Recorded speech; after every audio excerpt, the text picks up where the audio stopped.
everyone, welcome back to the kitchen. Today we've got another fabulous dump and go slow cooker recipe. Today we're gonna make delicious beef and broccoli. I can't wait to show you how this all comes together.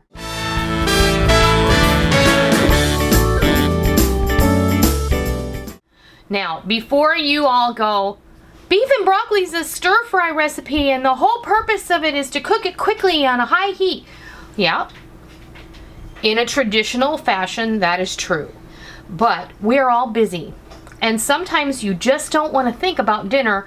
And this is a really great way to have beef and broccoli without thinking too hard about it. You just throw it all in the slow cooker and you're good to go. So what I have is about 3 pounds. This is 2 sirloin steaks. And I've trimmed them very well and I've sliced them fairly thin. I'll show you. They're not super thin, but because we're going to put them in the slow cooker, we don't want them to be paper thin like if you were going to be stir frying this. Plus, if you don't want to use sirloin steak, you don't have to. You can use round steak or those quick steaks and you can just slice them. Sometimes you can find fajita meat in the meat section. It's already sliced for you and you can just use that instead. Those tend to be a little bit of a tougher cut of meat. Fajita meat is technically supposed to be skirt steak, but when you find it in the grocery store sliced thin, it's not skirt steak because skirt steak is very expensive.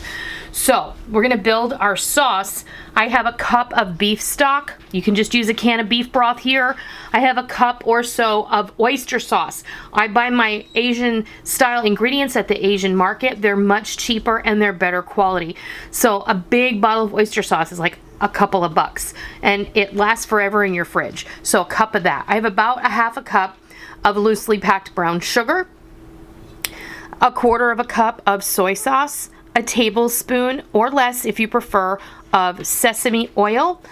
I have the end of a tube of grated ginger. So this is the ginger in the tube that you find in the produce section. Otherwise, just grate up a tablespoon of ginger and about a tablespoon of chopped garlic. And I have 1 medium sweet onion that I sliced thin.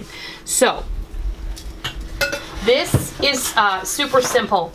When we call it a dump and go recipe, we really mean that. So we're gonna go ahead and pop in all of our liquid ingredients. So there goes our beef broth, our soy sauce, the oyster sauce, sesame oil, brown sugar, grated ginger, minced garlic. I'm gonna toss in my onion and give all this a good stir. Now, sometimes I think people feel like you have to put a ton of liquid in your slow cooker in order for it to work the right way, and that's just not true. This smells incredible right now. I wish you could smell it, but you're gonna have to make it if you wanna smell it because you're gonna love it. So in goes our sliced beef, and then I'm gonna grab my tongs, and I'm just gonna give this a good zhuzh. Get all that meat in there coated nicely. The broccoli will come later. Now you have your choice. You can use fresh broccoli that you've cut up into florets, or you can do what I'm gonna do, and you can throw a couple of bags of frozen broccoli in here. Now I'm gonna just put this in my slow cooker, and I'm gonna allow this to be set on low for 4 to 6 hours. And then I'll come back and I'll show you what happens next. All right, it is several hours later, and we've been doing weekendy things like switching over the house and putting up the fall decor, and you know you can't do that without doing a whole lot of cleaning and vacuuming and dusting. And watching Notre Dame football. And watching Notre Dame football, yes. So I'm really happy that I put this in the crock pot this morning because dinner is a snap. I already cooked a pot of rice during an in-between break of putting things together.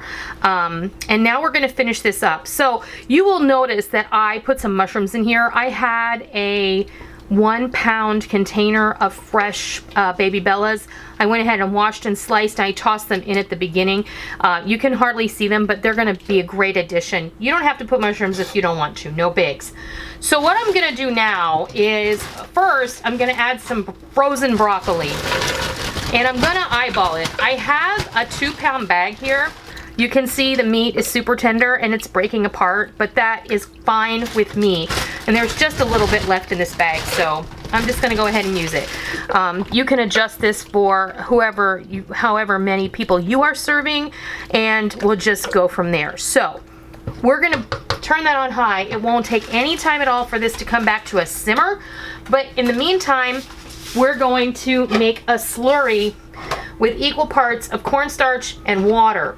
And then when we come back and this is nice and simmery and the broccoli has thawed completely, we're gonna add the slurry and we're gonna thicken this up. And then we're gonna have dinner.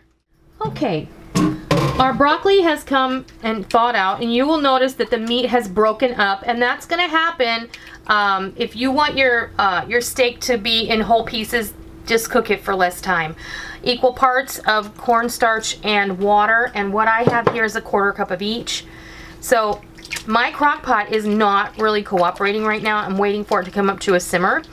So I'm gonna get this slurry in there, and then we're just gonna let it come to a boil, and we're gonna let it boil just for a minute or so, and then it's gonna thicken everything up really nice, and when I come back, I'm gonna show you what this looks like all served up on a dish with some rice. There you have it. Our beef and broccoli is ready to serve.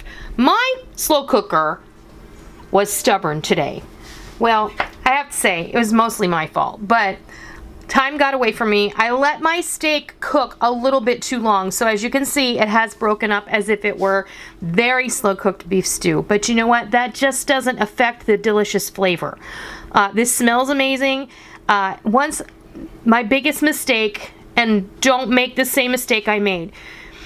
Don't put frozen broccoli directly in the slow cooker if you're ready to eat.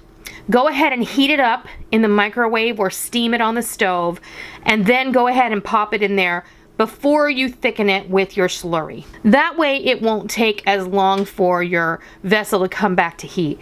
So that being said, if you prefer to use fresh broccoli, you can toss it in at least an hour before you're ready to eat, and or again, you can steam it on the stove and then add it to the dish before you add your slurry. That's where we are now. Sometimes things don't work out the way we want them to, and we still have to eat dinner.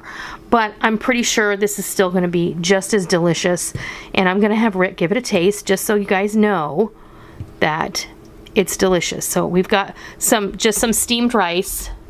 Yep. That's really good. What do you think? Huh? Yeah, that works. Oh, that's really good. Yeah. Yes, I know you can make this as a stir fry on top of the stove in a skillet or a wok or what have you. Yes, I understand that that's a pretty quick and easy meal. If you're busy, sometimes cooking things in the slow cooker is just a real convenience. So you take it for what it's worth.